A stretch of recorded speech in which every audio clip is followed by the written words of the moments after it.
Hello दोस्तों, कैसे हैं आप सब। हमारी कहानियां देखने के लिए हमारे चैनल को सब्सक्राइब कीजिए और हाँ, बेल आइकॉन पर क्लिक करना मत भूलिएगा। दौलतपुर गांव में बनवारी लाल नाम का एक जमींदार रहता था। उसने अपने खेत में भेड़ बकरियां और मुर्गियां पाल रखी थीं। उसका बेटा नारंग था। नारंग को मोटर बाइक चलाने का बहुत शौक था और वो बाइक रेस में भाग लेता रहता था। जमींदार को उसका ये शौक पसंद नहीं था। बेटा, हमेशा मोटरसाइकिल पर ही घूमते रहते हो, घर के कामकाज में भी थोड़ी रुचि ले लिया करो। घर का काम करने के लिए नौकर चाकर है तो फिर मैं क्यों करूं? नारंग हमेशा इसी तरह के बहाने बनाकर पिता को टाल देता था। एक दिन नारंग जंगल में जाता है। लंगड़ा शेर घर उठा लाता है। अरे, ये लंगड़ा शेर क्यों उठा लाए? इस बेचारे की पिछली टांगे कटी हुई हैं, इसलिए ये चल फिर नहीं पाता। जंगल में रहता तो मर जाता, मगर मेरे पास ये सेफ है पिताजी। अपने आप को बचा कर रखना बेटा, कहीं ऐसा ना हो कि ये तो सेफ रहे मगर तू इसका निवाला बन जाए, समझा? ये कहकर जमींदार अपने बाड़े की तरफ प्रस्थान कर जाता है और फिर अरे अरे, कौन हो तुम और क्या चाहते हो?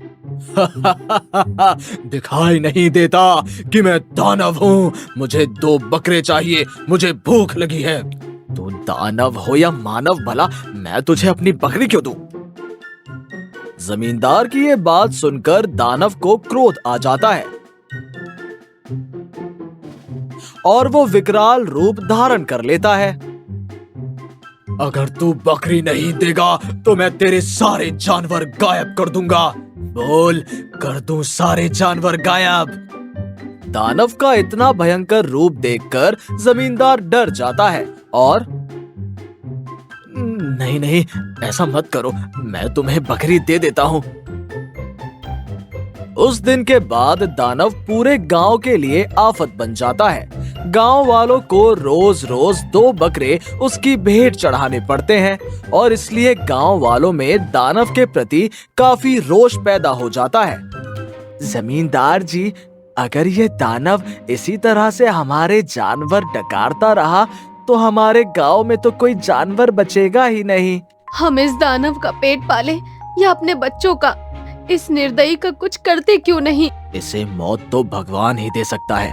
अब तो वही कुछ चमत्कार करे तो कुछ बात बने। दानव के लिए सबसे ज्यादा गुस्सा जमींदार के बेटे नारंग के मन में था। वो हमेशा ही उसका खात्मा करने की बात सोचता रहता था। अगर आज तू हट्टा कट्टा और अपाहिज ना होता तो मैं तुझे उस दानव से भिड़ा देता। तू उसकी बोटी बोटी नोच कर खाता तो मुझे कितना मजा आता, मगर अफसोस तू तो अपाहिज है। कुछ दिन बाद एक रात को गांव के पास एक बहुत ही अजीब घटना घटती है। आसमान से कोई चमकता पत्थर जमीन पर आकर गिरता है और साथ ही एक अंतरिक्ष यान धरती पर लैंड करता है। उस यान में से 2 एलियन बाहर आते हैं। मणिगिरी तो कहीं आसपास ही होगी, चलो ढूंढ कर देखते हैं, शायद मिल जाए। यही कहते हुए दोनों एलियन मणि को ढूंढते हैं, मगर उन्हें मणि कहीं नहीं मिलती। अब क्या करें ब्रदर, मणि तो कहीं नहीं मिली। शायद मणि के बिना ही अपने ग्रह पर लौटना पड़ेगा। पर वो तो हमारी दुनिया की सबसे शक्तिशाली मणि थी, अगर किसी मानव के हाथ लग गई तो क्या होगा?